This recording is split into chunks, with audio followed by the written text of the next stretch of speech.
shark, baby shark.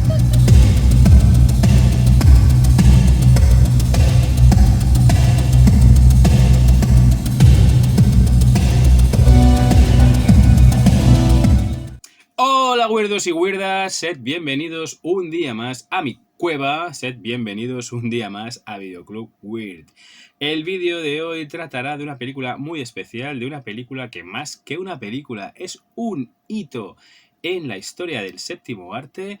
Es esa película que encumbró a su director como el Rey Midas de Hollywood que ahora conocemos. Es esa película que dio el pistoletazo de salida al fenómeno blockbuster, a esa nueva forma inédita en su momento de vender películas y de llenar las salas de cine hasta la bandera. Estamos hablando de esa película que nos metió también el miedo a bañarnos en la playa. Por supuesto, estamos hablando de esa película llamada Tiburón. Así que empezamos. Primera mitad de la década de los 70, un periodista del Washington Post llamado Peter Benchley anda corto de guita, anda corto de pasta y decide escribir una novela de consumo, una novela de baratillo, con el único objetivo pues de pagar facturas, de pagar el alquiler y a lo sumo poder vender los derechos de su adaptación a un telefilme para la tele. Basada en hechos reales, en los ataques de tiburones en las playas de Nueva Inglaterra a principios del siglo XX, la novela trataría de las relaciones socioculturales, de la lucha de clases, de la corrupción política, en un escenario de histeria provocado por el ataque de un gran escualo, de un tiburón blanco de excepcionales dimensiones, en una pequeña localidad vacacional del norte de los Estados Unidos. Por otra parte, Richard Zanuck y David Brown, dos productores de prestigio y con mucha visión de futuro, buscan nuevas ideas para una nueva película para la Universal Pictures. Por mediación de Brown conocen la existencia de la novela de Benchley y al leerla quedan totalmente flipados. Es decir, que totalmente hipeados. Tras la lectura de la novela de Benchley, los productores le compran los derechos de la misma por unos $150.000, además de ofrecerle un 10% de la taquilla neta. Y no solo eso, sino que lo contratan para convertir su texto en un libreto, en un guión que se pueda rodar. Por supuesto, Steven Spielberg no fue la primera opción para dirigir Tiburón. Él, aparte de ser el protegido del capitoste de la Universal, de Sid Sheinberg, era cantera del estudio. El chaval estaba, pues eso, dirigiendo capítulos de Colombo o dirigiendo telefilmes para la Mayor. Uno de ellos, Duel, aquí titulado como El Diablo sobre Ruedas, tuvo la suficiente aceptación por parte de crítica y público que consiguió poder estrenarlo en salas de cine. Se dice que el primer director que se hizo cargo del proyecto fue Dick Richards, conocido por haber dirigido esa comedia protagonizada por Dustin Hoffman titulada como Tootsie. Sin embargo, discrepancias creativas entre Benchley y Richards acabaron apartándolo del proyecto. También se dice que Richards confundió al tiburón con una ballena, provocando el enojo del escritor y su salida. Y la leyenda dice, y teniendo en cuenta de que está Spielberg de por medio, de que habrá mucha leyenda, que el joven director descubrió el guión de Tiburón un día que fue de visita a las oficinas de la Universal.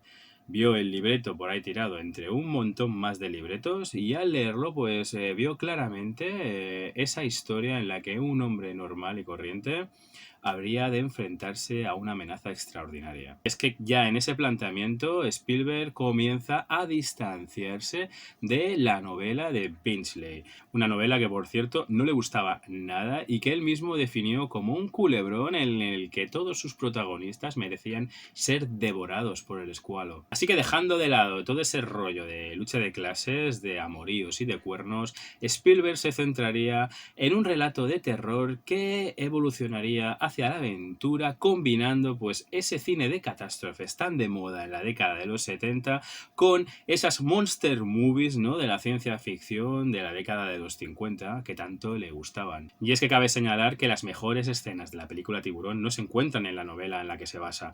Escenas como el episodio del embarcadero, el descubrimiento del cadáver de Ben Garner, el pánico durante el 4 de julio, el increíble monólogo de Queen del USS Indianapolis o su impactante final, no los encontramos en el libro. Señalar que Benchley al ver el final se quejó, no le gustaba nada, no le parecía verosímil, no le parecía creíble, a lo que Spielberg le dijo que si durante 2 horas había podido mantener en vilo al espectador, ofreciera lo que le ofreciese, acabaría tragándoselo. Y es que ni siquiera los personajes principales se parecen a como los describe Benchley en su libro, porque aquellos que hacen del riesgo su forma de vida, aquellos que vendrían a ser llamados los héroes, representantes de dos métodos totalmente antagónicos, dos métodos diferentes, por un lado la experiencia y la tradición y por el otro la ciencia y el progreso, es decir, Quint y Hooper no se parecen en nada, absolutamente en nada, a lo que pudimos leer en la novela. A diferencia del académico, mujeriego y estirado que nos describía Benchley en su libro, aquí Hooper es más bien un aficionado, un científico aficionado y un tanto desaliñado que responde perfectamente a esa idea, a esa imagen de Steven Spielberg del universitario medio estadounidense. Por su parte, el Queen de la novela no es más que un mercenario en busca de su paga. Sin embargo, en el film es un curtido pescador con una cuenta pendiente en el mar que le acercaría muchísimo más a esa idea del capitán Ahab de la novela Moby Dick. En lo referente al jefe Brody, Benchley lo describe como un perdedor. Sin embargo, Spielberg lo acaba ensalzando como el héroe del relato. El sheriff es el personaje con el que nosotros como espectadores podemos identificarnos. Es el hombre corriente, el héroe a su pesar, es ese individuo que, sometido a la presión de unas circunstancias extraordinarias, hará copio de valor para hacer frente y vencer a la amenaza. Y es que este héroe a su pesar y esta irrupción de lo extraordinario en la cotidianidad son dos influencias extraídas de la literatura de Richard Matheson, idolatrado escritor por parte de Steven Spielberg, que podremos ver en prácticamente toda su filmografía posterior. Y no es de extrañar que estas ideas propias del futuro director de ET dificultaran la escritura de ese libreto que incluso el propio Benchley admitía que le venía grande. Es por ello que el estudio contrató los servicios del ganador del Pulitzer, William Sackler, que no está acreditado finalmente, y que este hombre pues realizó una reescritura dándole pues un background a todos los personajes que aparecían por ahí en medio. Pero que no contento con ello, Spielberg metería en el proyecto a su amigo Carl Gottlieb, con el que compartía agente, que era guionista del programa Saturday Night Live y que bueno, que entró en el proyecto como actor para ir haciéndose cargo poco a poco de un guión con objeto pues de pulir esos diálogos y de meterle un poquito más de humor al asunto. Y como os he comentado, pues William Sackler se encargó de darle un cierto background a todos los personajes y muy interesante es el de Queen, sobre todo su pasado como soldado durante la Segunda Guerra Mundial, en el que pues ya mencionaba el episodio del USS Indianapolis. El USS Indianapolis era ese barco que se encargó de transportar la bomba que sería lanzada contra Hiroshima. Sin embargo, pues fue torpedeado por el ejército japonés, hundiéndose pues en aproximadamente unos 12 minutos con más de 1.100 personas a bordo.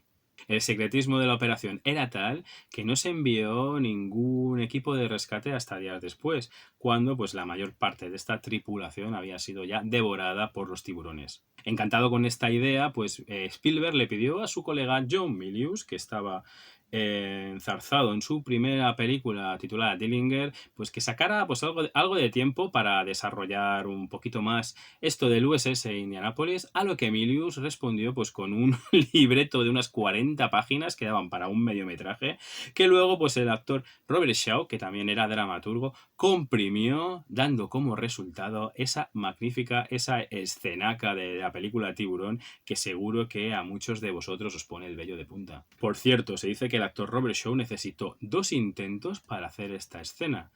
En la primera vez que lo intentó iba borracho como una cuba, el hombre estaba nervioso y lo hizo como el culo. En la segunda posiblemente también iba borracho, pero bordó su monólogo y una vez acabado cayó redondo al suelo, seguramente a causa de los efluvios de todo el alcohol que había ingerido. Independientemente, él se decidió, para no sufrir más retrasos con el tema del guión, pues escribirlo sobre la marcha, es decir, se rodaba de día, se escribía de noche en colaboración con los actores y se encargaría pues Carl Gottlieb, que además escribió escribió una especie de diario que luego publicarían como The Jobs Log, en el que, bueno, pues nos muestra cómo era esta forma de trabajar con los actores y cómo pues se les daba pie incluso a improvisar sus diálogos. De hecho, una de las frases más famosas de esta película Necesitará otro barco más grande. fue totalmente improvisada. Si la escritura del guión fue realmente complicada, el tema del reparto, el casting, pues no se quedó muy atrás. El estudio quería caras conocidas, caras como las de Redford, como las de Paul Newman o como las de Charlton Heston. De hecho, Charlton Heston estaba interesado en protagonizarla, en el papel del jefe Brody. Sin embargo, pues Spielberg no quería ninguna cara conocida, no quería una película de un famoso contra un tiburón, sino que quería que el protagonista de Tiburón fuera Tiburón. Finalmente, el actor Roy Scheider, popular secundario en ese momento por su interpretación en esa maravillosa película de William Friedkin titulada como French Connection, acabó dándole cara, dándole rostro al jefe Brody. El caso de Hooper pues fue también curioso porque acabó cayendo en manos del actor Richard Dreyfuss después de pues marear mucho la perdiz, después de aceptarlo, no aceptarlo, y volviéndolo a aceptar después de verse en una película en la que no se gustó nada. El papel de Queen recayó en el actor británico Robert Shaw, popular por su rudo carácter y por su afición a la bebida,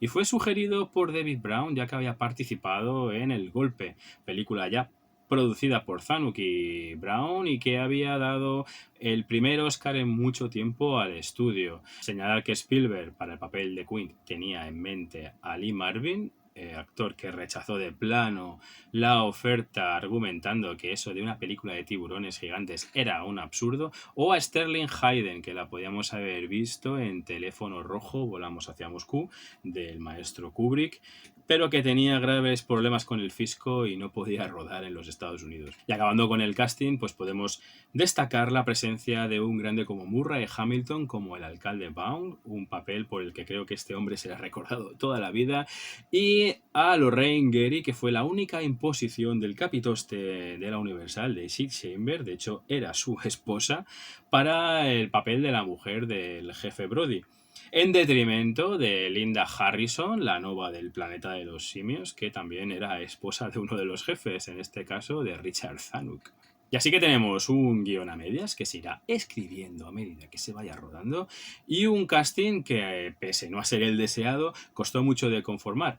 A partir de aquí, pues daría comienzo a un rodaje que, aun habiéndose planificado para 55 días e intentando evitar una futura huelga de guionistas, acabó convirtiéndose en una pesadilla de 7 meses para su director, para Steven Spielberg. Una de las principales fuentes de problemas de la producción vino dada por la localización del rodaje. Spielberg no quería rodar en una piscina, no quería rodar en un tanque del estudio, sino que quería rodar en mar abierto. Y en lugar de trasladar al equipo pues al Caribe, a Jamaica, a Hawái o a cualquier sitio parecido, pues el equipo de producción, encabezado por Joe Alps, se decantó por la vacacional isla de Martha's Vineyard. Martha's Vineyard parecía el entorno ideal para convertirla en esa Amity Island de nuestro relato. Martha's Vineyard, un destino vacacional para las clases más acomodadas de Nueva Inglaterra, contaba además de una belleza natural y un aspecto pintoresco de una particularidad muy especial. Y esto era un lecho marino poco profundo, lo suficientemente alejado de la costa, que era ideal para colocar el sistema de raíles con el que el tiburón mecánico se movería. Pero claro, no se pueden poner muros al campo, en este caso al mar. Así que, pues bueno, pues ni las mareas, ni las olas, ni el viento, ni la luz entienden de rodajes ni de planificación de escenas. Y no solo eso, sino que a veces se ponían a rodar y antes de gritar acción en el horizonte aparecía un velero. Tenían incluso pues a alguien que calculaba que era más costoso, si mover los bártulos de sitio o esperar a que ese velero desapareciera del plano. Otro obstáculo fue la administración de Martha's Vineyard e incluso sus propios vecinos. Una administración que no se cansó de aplicar tasas y multas y impuestos varios por la utilización de sus infraestructuras y unos vecinos que se encargaron de sablear al equipo de rodaje en todo lo que pudieron. Pero el problema más grande, el problema más grave de toda la producción, y no me refiero a las constantes peleas entre Richard Dreyfuss y Robert Shaw, el principal problema fue el protagonista de Tiburón, es decir, el tiburón. Una vez descartada la absurda idea de amaestrar un tiburón para sacarlo en pantalla, hay que ver cómo son estos tíos de Hollywood. Se optó por lo más lógico, por la construcción de un tiburón mecánico basado en los diseños del grandísimo Joe Alps. Este hombre se pateó pues todos los estudios, todos los talleres de efectos especiales con objeto de que alguien le hiciera lo que no se había hecho nunca antes, es decir, la construcción de un tiburón blanco peligroso, por supuesto, un monstruo a escala real. Lo que pasa es que pues nadie le dijo que se lo podía hacer, hasta que tocó la puerta de un técnico, de un señor llamado Bob Matey, que se había encargado muchos años antes de ese pulpo gigante que podríamos ver en el clásico 20.000 leguas de viajes submarinos, que bueno, pues el tío le dijo que sí, que se lo construía, que le echaba 2 pares de narices y que se lo hacía sin ningún problema. Así que Matei, basándose en los diseños de Alps, fue capaz de construir un monstruo, un tiburón mecánico capaz de moverse 20 metros del tirón gracias a ese sistema de raíles y poleas que se colocaría en el fondo del mar. Es decir, que en cuanto Spielberg lo vio, lo apodó con el nombre de Bruce, porque, según el director, le recordaba a su abogado, a Bruce Reimer. Por otro lado, Spielberg pues no había abandonado tampoco la idea de rodar imágenes de tiburones reales. Para ello se contrató los servicios de un matrimonio, el matrimonio Taylor, que eran 2 especialistas en la materia que ayudaron en esta labor. Se fueron al arrecife de coral de Australia con objeto pues de grabar los grandes tiburones que poblaban la zona, unos tiburones entre 3 y 4 metros de envergadura, que cuando Spielberg los vio pues se quedó un poco en plan what the fuck, es decir, habían grabado tiburones, pero por naturaleza los tiburones pues no son los monstruos asesinos sanguinarios hambrientos de carne humana que Spielberg quería mostrar al público, sino que son pues, animales que si no les molestan a ti no te hacen nada. En definitiva, Spielberg quería tiburones dando guerra. Y por otro lado, pues como digo, eran tiburones entre 3 y 4 metros, no los 8 metros teóricos que tenía el tiburón de la peli. Y para subsanarlo, para arreglarlo, para que, para que pareciera un tiburón gigante, pues al equipo de producción se les ocurrió pues reducir a la mitad todos los elementos que aparecerían en pantalla junto a estos escualos. Es decir, que todos los elementos que aparecerían en pantalla junto a este tiburón pues tendrían que ser de la mitad de su tamaño, es decir, la jaula a mitad de tamaño, un maniquí, e incluso pues se tuvo que recurrir a los servicios de un especialista de talla pequeña. Este hombre se llamaba Carl Rizzo. Y se dice que este Carl Rizzo era un tío muy echado para adelante. Tan echado para adelante que mintió para conseguir este trabajo. Lo que pasa es que este hombre no sabía dónde se metía. Cuando llegó a Australia con el matrimonio Taylor y el equipo de rodaje y vio a esos tiburones por ahí rondando, el hombre se negó en rotundo a bajar. Y no solo eso, sino que a Joe Alps, pues no sé por qué, pero se debió pasar por alto que las personas pequeñas respiran lo mismo que las personas grandes. Entonces, como le construyeron a este pobre señor una bombona reducida a la mitad de su tamaño, pues también significaba que su contenido se reducía a la mitad. Es decir, que tenía la mitad de oxígeno que una bombona normal, ¿no? Entonces, claro, este hombre Carl Rizzo se la cepillaba en cuanto hiperventilaba un poco, presa del pánico por el acercamiento de cualquiera de estos bicharracos. Llegó el día en el que pues la grabación que esperaban, porque se ve que se aburrían mucho de grabar tiburones dando vueltas, pues llegó un día en el que uno de esos tiburones se enredó contra uno de los cables de la jaula, reaccionando violentamente y destrozándola por completo. La putada fue que cuando vieron las imágenes se dieron cuenta de que en ese momento la jaula estaba vacía, ni siquiera estaba el maniquí que sustituía a Rizzo, por lo que se planteó una solución, que Hooper no muriera en la película, a diferencia de lo que le ocurría en la novela. Al otro lado del mundo, Bruce estaba ya a puntito de debutar, ¿no? Ya estaba pintadito y preparadito para que le grabaran, ¿no? Señalar que había 3 tiburones, uno de cuerpo entero y los otros 2 seccionados por los laterales para su facilidad de manejo, y que venían a costar cada uno unos $150.000, aparte de otros 150.000 adicionales para el sistema de raíles con el que moverlo, y que eran necesarios 13 operarios para hacerlo funcionar. Entonces Spielberg soltaría su luces, cámara, acción, soltaron a Bruce y Bruce se hundió. Se hundió a plomo. De hecho, se quedó en el fondo del mar hasta que lo pudieron recuperar varios días después, con público de excepción, ¿no? Porque había ido todo el mundo, incluso los productores, para presenciar, pues eso, el debut de Bruce, que no pudo ser peor. Y no solo eso, sino que cuando lo recuperaron del fondo del mar, se dieron cuenta de que, pues, el pobre bicho tampoco era resistente al agua salada. En definitiva, Bruce era un desastre. O no funcionaba bien, o no daba el pego cuando lo grababan. Algo que, además de la propia desesperación del pobre Spielberg, pues tiró por los suelos toda su primera idea de mostrarlo más en pantalla y de confeccionar escenas impactantes. Escenas tan impactantes como esta que os voy a leer. El pez estaba a unos 12 metros de distancia de la mujer. A un lado, cuando viró repentinamente hacia la izquierda, se hundió totalmente bajo la superficie, y con 2 rápidos golpes de cola, estuvo sobre ella. Al principio, la mujer pensó que se había golpeado la pierna contra una roca o un trozo de madera flotante. No hubo dolor inicial, solo un violento tirón en su pierna derecha. Tanteó para tocarse el pie, chapoteando con la pierna izquierda para mantener la cabeza en alto, hurgando en la oscuridad con su mano izquierda. No pudo hallar su pie, palpó más arriba en su pierna, y entonces fue invadida por un acceso de náuseas y mareo. Sus dedos habían hallado un muñón de hueso y carne desgarrada. Sabía que el caliente y borboteante flujo que notaba entre los dedos, en el agua gélida, era su propia sangre.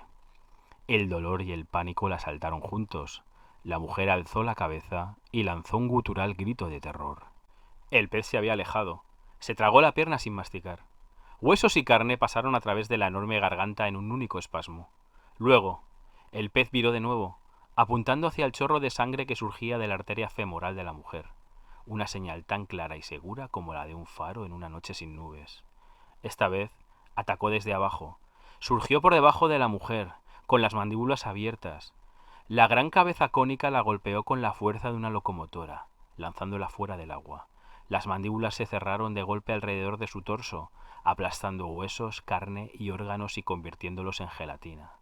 El pez, con el cuerpo de la mujer en su boca, cayó de nuevo al agua con un atronador chapoteo, salpicando espuma, sangre y fosforescencia en una lluvia multicolor. ¿Os imagináis una escena así con los medios de la época? Yo es que ni siquiera me la imagino con los medios de ahora, con el CGI chungo de ahora. Spielberg tuvo que darle un giro de 180 grados al concepto y acabó planteándose qué narices haría un maestro como Alfred Hitchcock si se encontrara en una situación semejante. Señalar que al maestro del suspense también recurriría con ese zoom efecto vértigo en la escena de la playa del joven Kidner, de cuando el tiburón se lo come ahí mientras el chaval está ahí chapoteando en su colchoneta. Y así es como llegó a la conclusión de que es mejor sugerir que mostrar, que era más efectivo jugar con la sugestión del espectador y con su imaginación que pues mostrar explícitamente a ese tiburón de escayola que no daba el pego en pantalla. Y vaya si le salió bien la jugada, porque después de casi una hora de metraje, cuando nos muestra por primera vez al tiburón, es verdaderamente espectacular e impactante. Además de no mostrar al tiburón, sacó ideas y recursos muy interesantes. Uno de ellos es el de los barriles, porque esas escenas de barriles la verdad es que son muy trepidantes. Y otra es la de las escenas submarinas subjetivas, ¿no? para todo ese tipo de escenas a pie de ola, a pie de mar, incluso tiraron de inventiva, ¿no? Metieron las cámaras en una especie de caja estanca con objeto de que no se mojaran. Y ese uso de esas vistas submarinas, más el hecho de usar la increíble música de John Williams para anticipar la presencia del monstruo, es verdaderamente una genialidad que hace única a esta película. Una banda sonora que, además de darle el segundo Oscar de su carrera al maestro John Williams, es una banda sonora que, a semejanza del tono de la peli, pasa pues de ese terror a esa evocación del cine de aventuras más clásico a medida que va transcurriendo el metraje. Pero también decir que cuando Spielberg se reunió con John Williams y le tocó el primero, Spielberg se quedó un poco... ¿Eh? ¿Estás quedándote conmigo? Bueno, y a pesar del tiburón, a pesar de muchos otros problemas como las constantes peleas entre Richard Dreyfuss y Robert Shaw, las presiones del estudio amenazando pues con cancelar el proyecto en más de una ocasión, no sé, problemas logísticos como pues la necesidad de fletar un avión para trasladar ese cadáver de tiburón tigre que veremos colgado, ¿no? El tiburón tigre que cazan los lugareños de Amity cuando se ofrece una recompensa por el tiburón. Aparte también, pues eso de consecuentes salvamentos del equipo, ¿no? Porque el Orca, la barca de Queen, se hundió varias veces, ¿no? En algunos casos, pues tuvieron que salvar a miembros del equipo que, pues eso, con el agua al cuello sostenían el material de rodaje, el material rodado, incluso rollos de película acabaron en el fondo del mar que tuvieron que salvar y mandar a laboratorios para poder para poder utilizarlos. E incluso filtraciones de la prensa y una voluntad de la misma por sacarle una foto, por poder publicar una estampa, ¿no? De este Bruce, de este misterioso tiburón protagonista de un proyecto de la Universal en el mayor de los secretismos. Que, por cierto, esto es una anécdota, dependiendo de la fuente que leáis, será uno u otro, pero también se dice que, pues, invitado por Spielberg, George Lucas acudió pues al set de rodaje y que estuvo, pues eso, metido dentro del tiburón toqueteando cosas y tal. O sea que esto de tocar y retocar le viene de antiguo. Y a pesar de todos estos problemas, de todas estas movidas negativas, la película pudo por fin estrenarse el 20 de junio de 1975, convirtiéndose en un éxito inmediato, siendo además la primera película en sobrepasar los 100 millones de dólares de recaudación. Destacar que también la Universal lo acompañó con una campaña de marketing impresionante, con todo pues una retahíla de merchandising con la que maravillar al público de la época. Y que bueno, que esta película ha envejecido como el buen vino, que es una obra de arte, que es un imprescindible, que yo personalmente la reviso pues normalmente antes de que empiece el verano, o sea que ya empieza a tocar. Supongo que aprovechando que he hecho este vídeo, pues me la pondré esta noche o mañana. La verdad es que es una peli que sí que de vez en cuando me pongo alguna escenita, sobre todo su final impactante o pues cuando muere mi personaje favorito, que no es otro que Quint, que me da mucha penica como acaba, pero que bueno, que forma parte pues eso, de las grandes películas, de los grandes hitos del séptimo arte que todo el mundo pues debería ver o haber visto al menos una vez antes de morir. Y no solo eso, sino que la película pues acabaría convirtiéndose en saga, generando multitud de imitaciones, ¿no? Que recurrirían a lo más variopinto del reino animal, pero que eso ya es otra historia, eso ya es para otro videoclub weird.